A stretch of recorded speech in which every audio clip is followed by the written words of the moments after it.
Dámy a pánové, já vás vítám u dnešního videjka. No a dneska se koukneme na toho nejlepšího hráče historicky s velkým pingem, což je Aviv. Já jsem zvědavý, jak tady ten blázen může mít 150 000 earnings na 60 pingu. Budu rád, když dneska dorazíte na můj stream, protože budu streamovat od 17:00 grand finále, finální den. A samozřejmě budu rád, když budete používat můj Call of Shopu, Sazvraxík a už jste videjko. Dneska se koukneme na Aviva, což je jeden asi z nejlepších hráčů momentálně na Americe. Jen tak pro představu má třeba 150 000 earnings.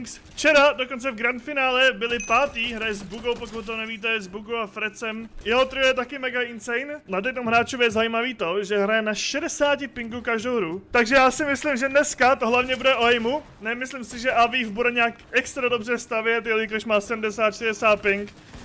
A to jak kdybyste prostě hráli na jiném regionu. Já sám, když třeba hraju Middle East, tak mám 100, což je skoro stejný jak 70. A tady to je video, kde byl první v Solo Cash Cupu Opens. Což je dost hustý, teďka dal se týpkovi docela jako dobrý pump. Za 130, easy, týpek zapomněl postavit stěnu, easy kill. A upřímně nevím, proč by se třeba Aviv jako neodstěhoval, nebo něco takového. 120 a týpek začal používat katonu blázen jeden. Jelikož má 70 ping a má 150 000 earnings, tak mi přijde divný, že by se třeba nechtěl aspoň odstěhovat kvůli lepšímu pingu, nebo vůbec nechápu, asi ho to baví hrát na 70 pingu, jak se to seká. Ty krása, dobrý pump, ale za 150. A šlo vidět, no, že ten double edit byl mega pomalej, jak se mu to seká. Tak dál, zase za 130 týpkovi. Přijde mi, že každý fight zatím začíná docela rychle. Rychlý fight, týpek šel stavět nahoru bez toho, aby si to nějak spojil. Měl easy podkopání. A on bude mít podle mě, kámo, problém s free buildama. A nebo celkově prostě s build fightama. Jako co koukám zatím na ten aim s tím ARkem, tak mi přijde, že má asi nejlepší z těch, co jsme koukali. A taky si asi myslím, že bude hrát tady to ARko místo toho druhého Fury. Jako Pojo právě hraje. Jelikož on právě podle mě musí dávat nějaký ty hity z začátku, aby začal fight rovnou s výhodou. Protože má nevýhodu toho velkého pingu. Tady má týpka, co tady campí. Easy kill pro Aviva. OK, či by se tady měl nějaký normální build fight? Je tam vůbec někdo? No on tam takhle campí, to mi ani neříkej.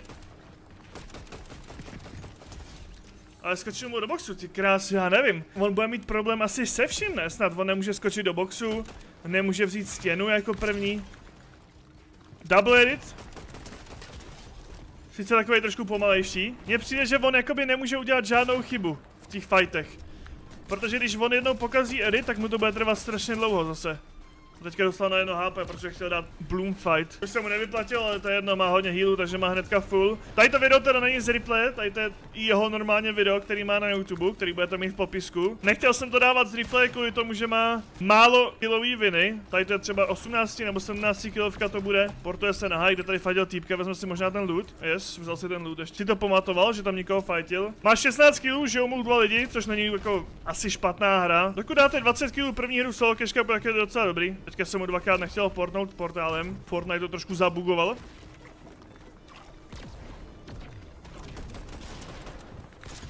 OK, týpek se mu portnul na high, ale dal mu jenom 50.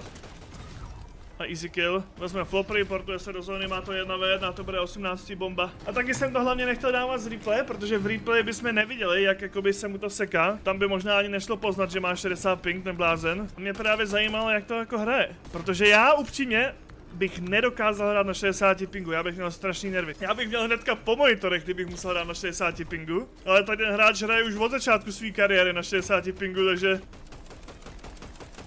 OK, dobrý fight. Ho podkopil a potom zabil ARkem. Zatím mi přijde, že 90% jeho damage má jenom z ARK, jako fakt má dobrý aim.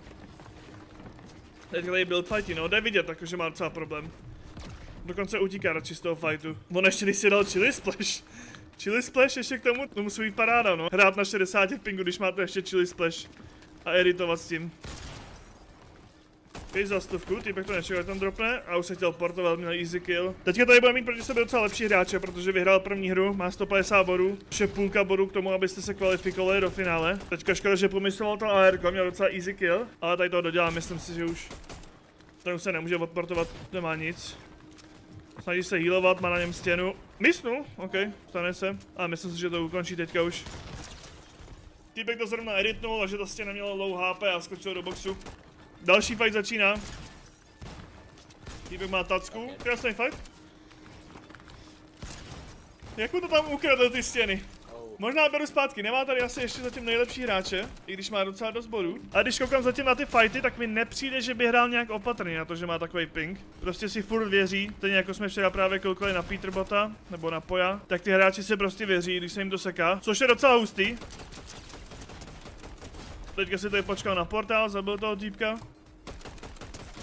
A ono reálně jako takhle, když jdete proti němu, tak podle mě poznat nejde, že má 60 ping, když se mu to seká, protože on stejně bude hrát strašně konfidentně ty fighty. Teďka jsme viděli, že tam měl v té zóně high, takže hrál prostě high, když se mu to seká, má nevýhodu. Ono bude hrát stejně jako hrajou ostatní, ale má prostě tu nevýhodu, že má větší ping. A jako reálně by mě zajímalo, kolik earnings, nebo jak dobrý by byl, kdyby měl 0 ping jako ostatní.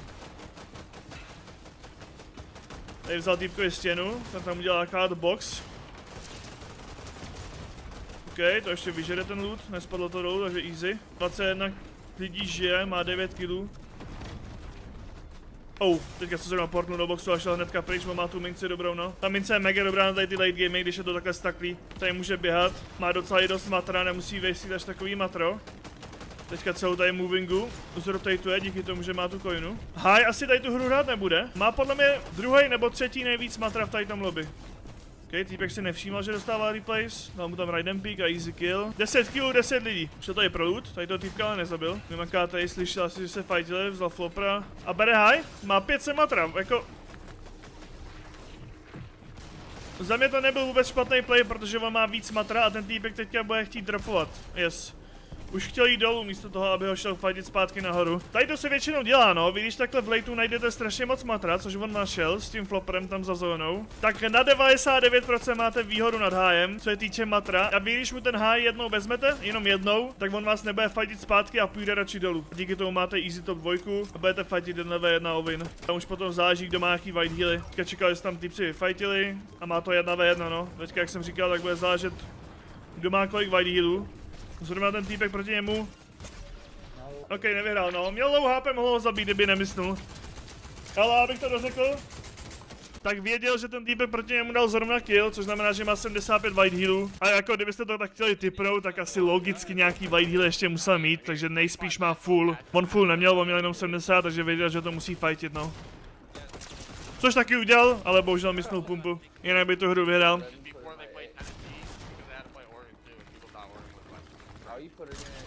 OK, tady to bylo strašně pomalý, ale... Dokonce i chouknul edit, ale prostě to vyšlo jako no. Což jako, sice nehraje proti nejlepším hráčům, ale představte si, kdyby hrál třeba proti Peterbotovi nebo někomu takovýmu. Však ho nemůže zabít, ne snad ani. Jako ho nechci podceňovat, on je fakt dobrý, jako má 150 000 earnings, což je o mnohem víc jak já. Ale já si nedokážu představit, kdyby fightil proti někomu jako fakt dobrýmu. A mohl by to vyhrát, tady to mimochodem bylo ale docela dobrý. Tady to taky. Jde podkopat a zabíne teďka. Ještě jednou.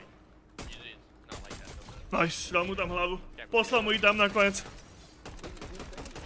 Tak týpek udělal chybu, že použil druhou katanu, ještě třetí? To mi ani neříká, že týpek ještě použil třetí, že ho to jenom napadlo vůbec. To jsou blázni.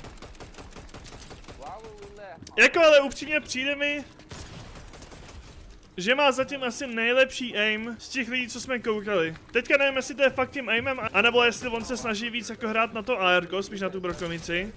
Včera jsme třeba viděli toho Pojo a ten vůbec nehrál kámo ARko, ten hrál jenom brokomici, víc jak třeba Peterbot, anebo ten Demus. Demus mi přišel jako takovej nejvíc univerzální ve všem. Že byl dobrý ve všem, ale nebyl nějak jako insane, prostě uměl všechno. A tady mi zatím přijde, že jako dává bomby s ARkem a co je týče těch close fightů, tak nemá jako úplně tak clean playstyle jako třeba právě ten Pojo. Ale zase taky nemyslel z té brokovice, jako musím říct. Ono tam taky určitě bude nějaký problém s tím ARkem, když máte velký ping. Tam vám to taky podle mě bude trošku registrovat pomaleji. OK, tohle bylo insane. Tomu tam dal hlavu za 180, když skočil týpek. O tomhle se ani nechci radši bavit, týpek se portoval 2 metry. A stál na místě přitom, to nic. Jako přijde mi, že na Americe jsou teda o dost horší hráči jak na Evropě. Já když jsem hrál Evropu jednu hru, Solo Cash Cupu, tak tam byli o dost lepší hráči jak tady na Americe, co koukám. Většina těch lidí mi přijde, že moc neví, co dělat. Ale má 20 kg, další hru. A mě by zajímala docela jeho high killovka. Jako má ten blázen high killovku. Nedokážu si ho představit dát třeba 30 kg nebo 40. To mi přijde docela nemožný pro ně, jak má ten velký ping. Ale má to znova 1v1. A katanu, docela velká zóna. Týpek proti němu má taky jenom katanu, takže má high. A koukám, že to hraje zase na AR, no. A týpek omylem asi skočil. Použil katanu ještě asi omylem. Teďka trošku pomisoval. Prediknul, že půjde sem a má easy kill, no. Tady tím videjkem asi jde vidět, že i aim je velká část Fortniteu, protože mechaniky v tom videu moc nebyly, spíš to byl hlavně ten aim. A řekl bych, že skoro 90% fightů vyhrál jenom díky dobrému aimu. A myslím si, že tady ten hráč asi bude i hodně chytrej, jelikož hraje s Bugou, což je fakt dobrý hráč. A nedokážu si představit, že by si Buga vybral někoho zrovna na 60 pingu, takže já si myslím, že jeho aim to bude celkově tahat, hlavně když potřebujete v FNCS třeba právě ten surge a bude i k tomu i chytrej, takže bude asi nějaký IG nebo tak. Tady ten hráč potvrzuje to, že ne, mechaniky jsou všechno ve Fortniteu, můžete mít i špatné mechaniky a mít 150 000 earnings. Já doufám, že video se vám líbilo, nezapomeňte dát like, odběr a my se vidíme zítra.